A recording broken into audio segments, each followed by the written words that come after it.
So, what's good, y'all? I'm back with another video, and I wanted to just talk a little bit, just very quickly, about parasites and how they influence us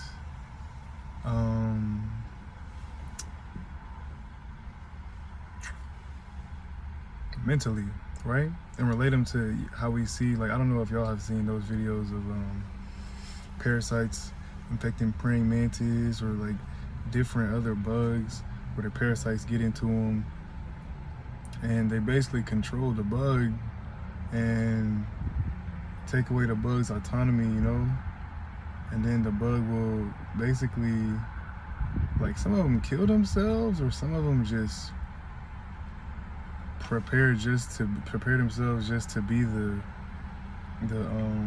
like the home or the breeding ground for the the babies,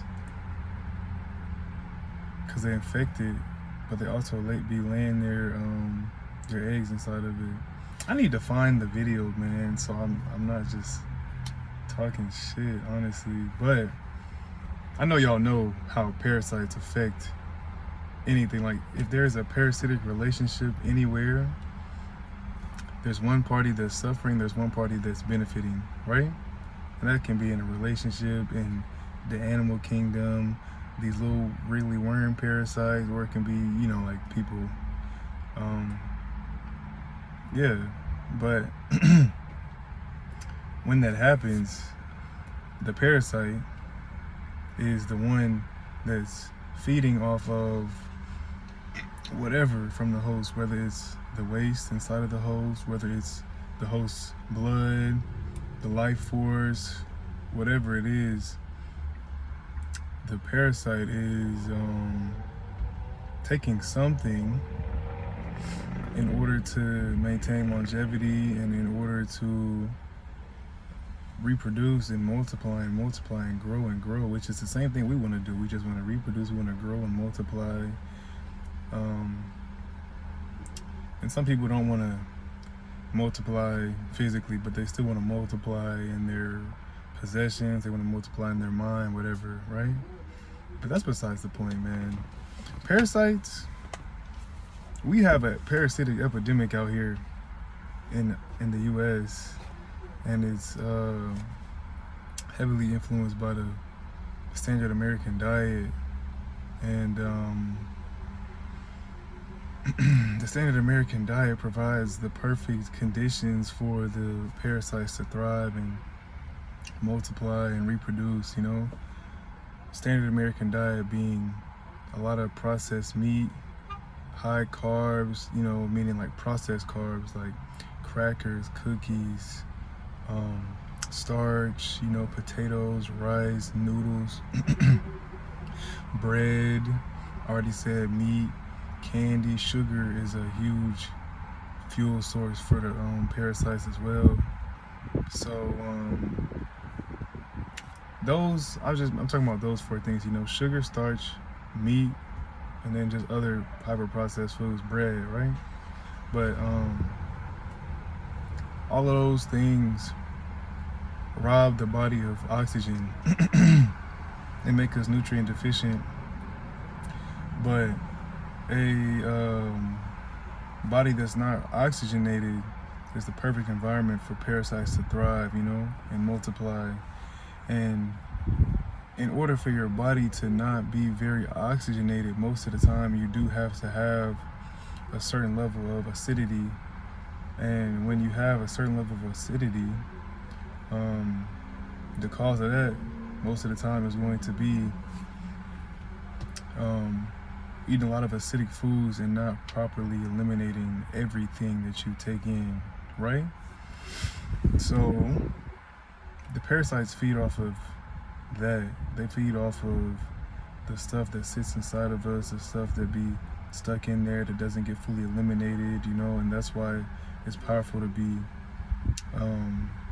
keeping a lot of fiber going through your body, keeping a lot of fiber, eating a lot of greens, leafy vegetables, fruits with a lot of oxygen content, watermelon, oranges, apples, cucumbers, tomatoes, avocado, grapes, strawberries, mango, you know. It's very important to be eating a lot of those fruits and combating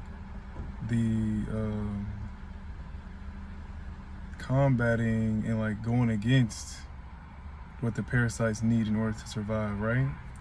But man, parasites, they take away our autonomy, you know. Like at the end of the day, we still have the choice. We still can choose to eat bread or not eat bread, or eat greens or not eat greens, or eat fruit or not eat fruit, you know, or eat candy or not eat candy, right?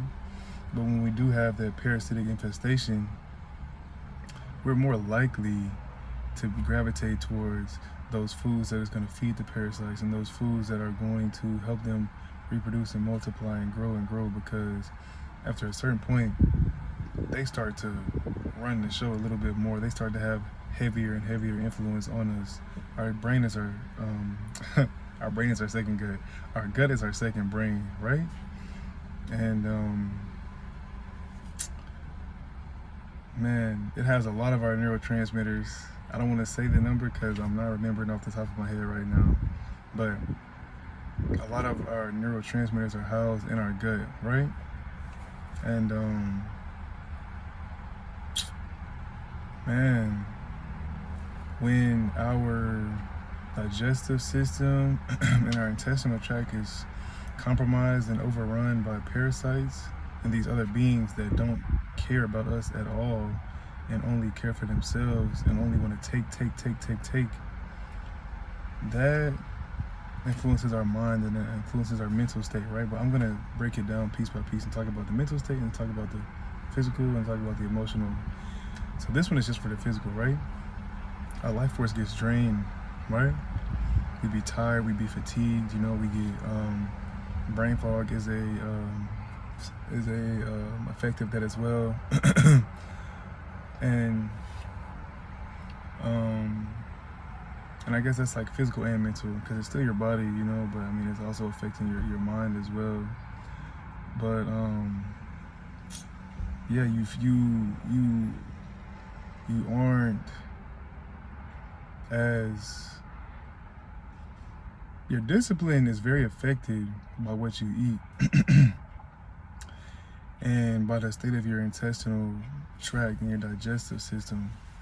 So if you are able to go against those foods that starve, or like those, if you're able to go against those foods that feed the parasites and not give them what they need, that means you're giving yourself what you need, and that means you're expressing more self-love for yourself, more discipline, you know, and you're taking those proper physical actions. You're going to pick up the right food. You're going to the store and you're choosing those right foods and picking up and eating that and intaking that instead of eating the candy, the sugar, the pancakes, the waffles, whatever. But yeah, man, being overrun by parasites, you know, symptoms include getting bloated, chronic fatigue, joint aches and muscle pains, cramps, being nauseated, ulcers, stomach ulcers, headaches.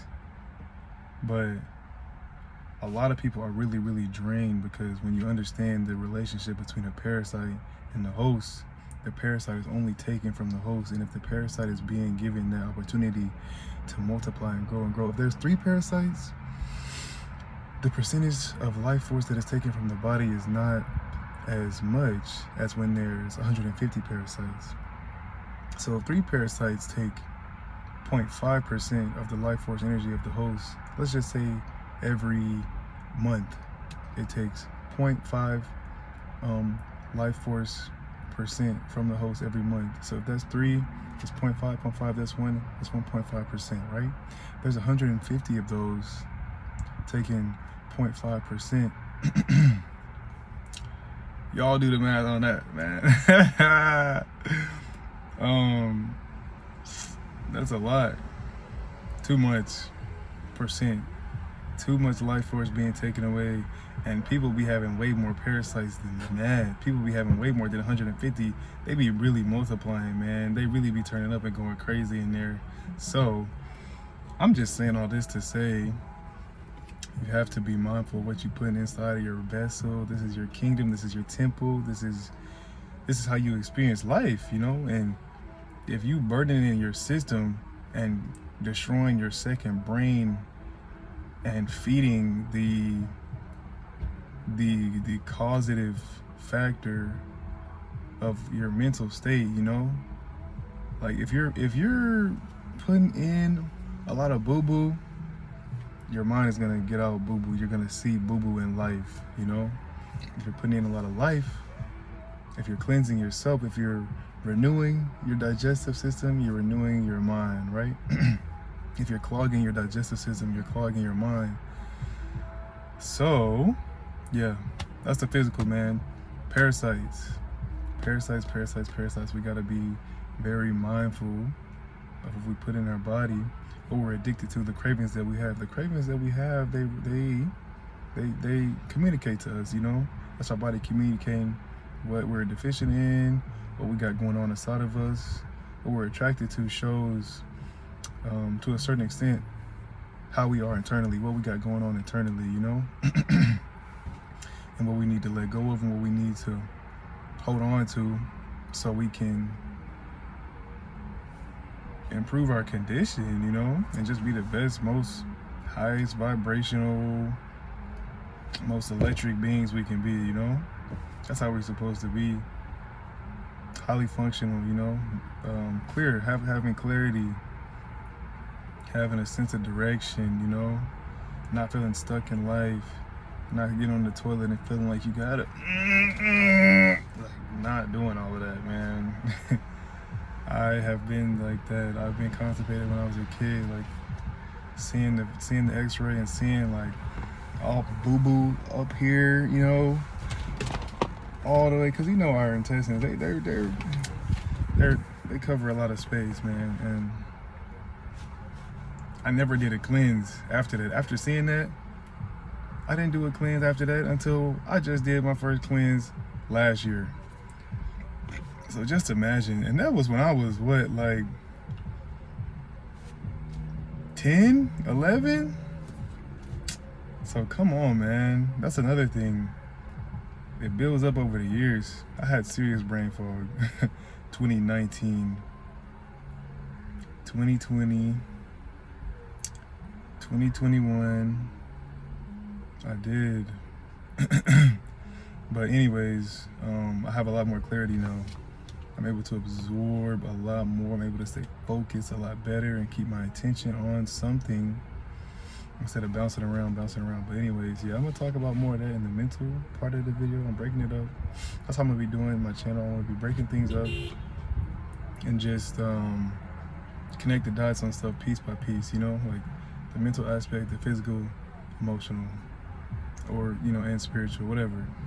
That's why it's called AgendaHarmony, because we want to take everything, all the bits and pieces, harmonize them so it's easy to understand and show you how everything's connected. Man, so that's all I gotta say. I'm out of here. Everybody have a blessed day, okay? Everybody have a beautiful day, evening, night, whatever time it is when you watching this. And yeah, much love. That's it, man. Woman.